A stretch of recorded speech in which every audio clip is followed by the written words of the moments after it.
Dun, dun, dun.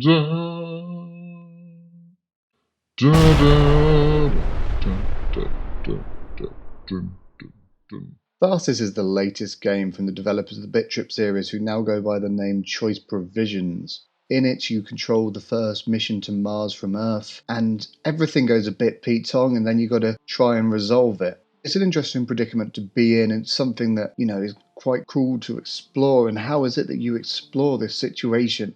Well, it's by rolling dice, of course. Yes, Tharsis is at its core a board game, and it's one that definitely works very well in video game form. In fact, it's one that's hard to see how it would work as a physical board game because of how much goes on in it. The sheer amount of randomness that occurs in the game is just something that would be too much for someone to try and manage. You've got things popping up that can try and kill you, you've got things popping up that can destroy your ship, and then you've got to, at the same time, make sure your crew are fed. And the reason you've got to make sure your crew are fed is to make sure they have dice rolls. The better fed they are, the more rolls of the dice they have, and the more rolls of the dice they have means the more you can put into repairing the ship, or putting into research, or just keeping the health of your character higher up.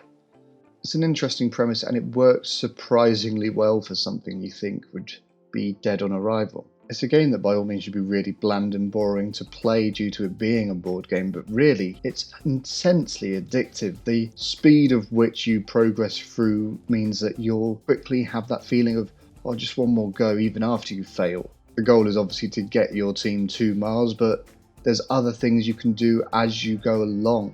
In the early stages of the game as well, you have the ability to unlock crew members, so a failed run is not necessarily a complete waste of your time, because you get closer to unlocking someone who may be better than the default crew members you're left with. Which brings me to my first complaint about the game. Crew lineups don't save from game to game, which means if you're trying to speed through and play again and again, and you've unlocked more crew, it can just slow things down ever so slightly. There's also some crew members that just seem fairly useless, which may be a bit harsh, but they just do. On top of this, there's the dice rolls, which feel fairly like dice rolls, but they still sometimes feel like the computer may slightly be edging it to just be harsh for no real reason. At the same time, this does make rolling those 666s when you need them all the sweeter.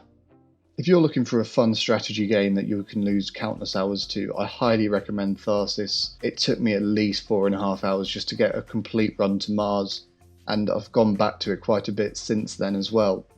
There's only the one mode, which is the main game, which is fine because it's so tightly made, but some may be put off if they don't obviously like how the main game plays. It would also be nice to have an opportunity to play the game with a bigger crew and just have more issues occurring, or to play with it as a smaller crew and have less issues occurring, but there's not as many variables as you may like, which means you may end up getting bored of it and just putting it to one side. But due to the size of the game, it's one of those that you can just keep on your console or on your PC and just go back to it every now and again when you fancy a space strategy game. Tharsis is a great start to the year in terms of gaming and also in terms of strategy games. Hopefully it is a sign of what's to come this year. A transmission arrived from Mars.